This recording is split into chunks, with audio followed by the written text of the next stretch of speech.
Всем привет! Меня зовут Варвара Максимова, экоактивист. И у нас сегодня второй экологический урок совместно с OneClick.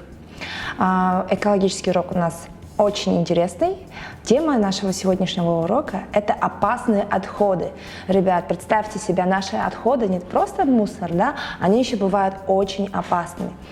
И для того, чтобы рассказать, какие же из них самые опасные, я вам сперва расскажу о видах отходов. В зависимости от происхождения у нас есть три вида. Это промышленные, бытовые и военные. Промышленные – это то, что производят заводы, предприятия. Да? Бытовые – это то, что производим мы с вами и выкидываем это все в контейнеры. А третий вид – это военные. Это то, что производит у нас наша армия, это патроны, гранаты, это может быть еще какое-то химическое оружие. Ребят, поднимите, пожалуйста, руки, кто помогает родителям выкидывать мусор. Вот мы с вами и производим бытовые отходы. И плюс еще они разделяются по составу. Биологические отходы и техногенные. Биологические отходы – это то, что производим мы с вами, плюс животные, да, и плюс наши продукты, например, овощи, фрукты – это все относится к биологическим отходам. А второе – это техногенное, это то, что производят у нас производители, например, порошок, там, мыло, которым мы пользуемся, плюс вот промышленные и военные, они относятся в основном к техногенным. Но и биоотходы у них тоже есть. И еще вот виды отходов, они еще зависят от агрегатного состояния. Есть жидкие бытовые отходы. Мы с вами, кстати, тоже их очень много производим, жидких бытовых отходов. Это все, что мы с вами сливаем в канализацию или выливаем в помои. Второе – это твердые коммунальные отходы. Твердые – это то, что мы с вами выбрасываем в контейнер. То есть. И третье – это газообразные. Знаете, я раньше думала, что газообразные отходы формируют только огромные заводы, предприятия. Да?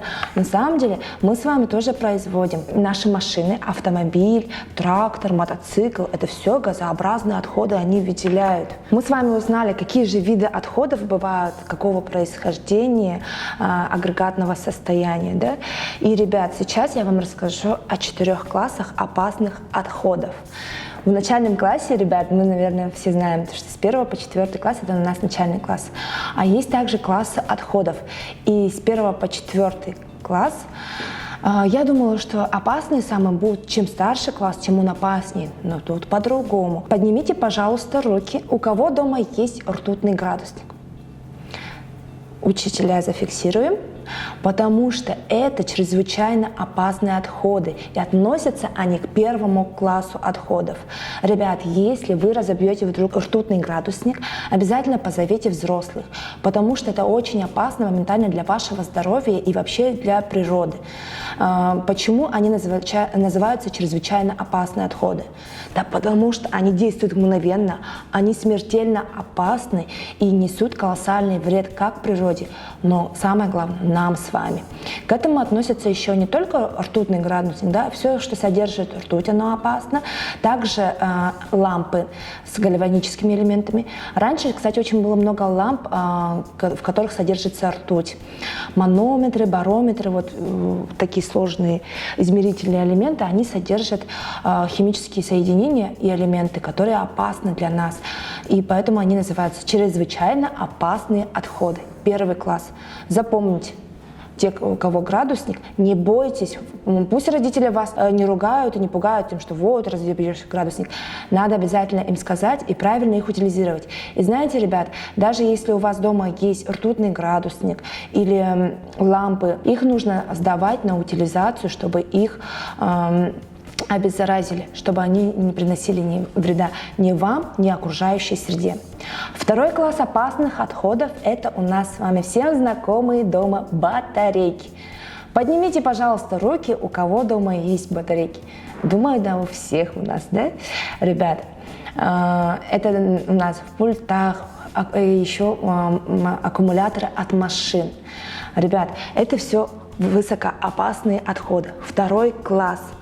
Они чуть меньше классом, потому что они не наносят сразу такой колоссальный вред, как опасные отходы 1 класса. Они имеют накопительный эффект или через какое-то время, то есть они наносят вред. Сегодня я хочу вам показать такой вид батареек, да, таблеточный. Вот. кнопочные, таблеточные, кто как их называет в быту, они наносят колоссальный вред, и сейчас количество рисковых ситуаций, связанных с ними и с детьми, повысился на 70%. За счет чего? Маленьким детям интересно, они такие сверкающие, блестящие, да, и часто бывает, что их проглатывают. Но, к сожалению, они наносят вред ребенку именно тем, что они прожигают пищевод, царапают, бывает вплоть до летального исхода. Ребят, я не шучу, если у вас дома есть такие батарейки, есть младшие братья или сестренки, пожалуйста, следите за ними и предупредите родителей, что это второй вид опасных отходов. Да? И поэтому их нельзя просто выбрасывать с твердыми отходами, да, в пакет. Их нужно обязательно правильно тоже утилизировать. В городе Якутске достаточно много. Внизу будут ссылки, куда все это можно сдать, батарейки, аккумуляторы, да? И вы можете принести пользу. И также уберечь своих маленьких сестренок и братиков от ужасные ошибки. Ну, потому что это маленькие дети. Мы-то с вами уже взрослые, мы теперь знаем, что это опасно. Да? И давайте расскажем об этом нашим сестренкам и братикам. Еще есть третий вид опасных отходов, третий класс. Это умеренно опасные отходы. И теперь поднимите, пожалуйста, ручки, кто любит пирожки. Потому что я сама тоже очень люблю пирожки. И кто же бы знал, оказывается, третий класс опасных отходов – это различные масла и фильтры. Оказывается, растительное масло, которое мы с вами используем у нас в приготовлении разных блюд, относится к третьему класса опасных отходов. После того, как мы его использовали, он становится очень канцерогенным, и его нельзя выливать в почву, выливать в канализацию. Его нужно обязательно запечатывать. И так как у нас нету места, куда можно было бы сдать, хотя бы его на полигон, чтобы вывезли, да? Почему я вот на этом акцентирую? Потому что с этим мы каждый день сталкиваемся. Во-первых, уж лучше все будет пусть в одном месте. А второе, когда мы выливаем в канализацию, на самом деле канализационные стойки, они не предназначены для таких вот, ни для масел, ни для моющих средств. Они изначально приспособлены только на биологические отходы. А это уже третий класс опасных отходов. Поэтому родителям, если у кого родители не знают, да, и сливают масло в канализацию, предупредите родителей, что вы теперь знаете, что это третий класс опасных отходов, что их нужно обязательно в тару выливать и также вывозить с твердыми коммунальными отходами, то есть мусором общим, в контейнеры класть. И еще, ребят, сейчас производят многие печи. Надеюсь, мы найдем автора гениального проекта. Он создал печь, которая работает на переработанном растительном масле. Я сейчас знаю, что он всю зиму прогревал им гараж. Если у вас есть знания, есть желание, ребят, вы тоже можете это придумать. И как использовать такие опасные отходы во благо. Четвертый класс опасных отходов, ребят. Что же туда у нас входит? Это нефтесодержащие продукты. Да? Они обычно скапливаются там, где добываются полезные ископаемые, в больших объемах. Но у нас дома тоже есть опасные отходы. Это у нас в гараже может быть папа керосин, бензин, да? И плюс еще моющие средства. Поднимите, пожалуйста, руки, кто помогает родителям мыть посуду и мыть полы. Ребят, мы все пользуемся моющими средствами, когда моем посуду, но они у нас относятся к четвертому виду опасных отходов наравне с нефтесодержащими, потому что они держат много химических элементов.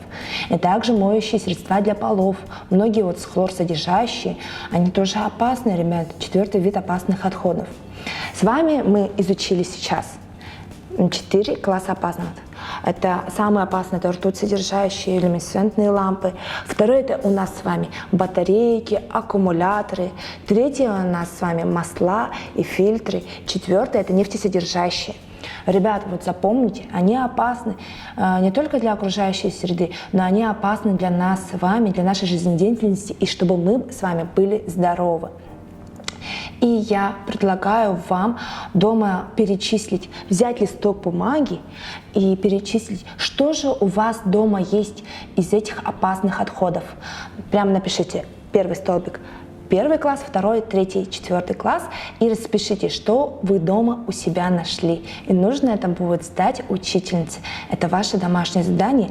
И давайте беречь друг друга и семью. Обязательно расскажите об этом родителям, родственникам и друзьям, что мы все были в безопасности. Всем спасибо и пока!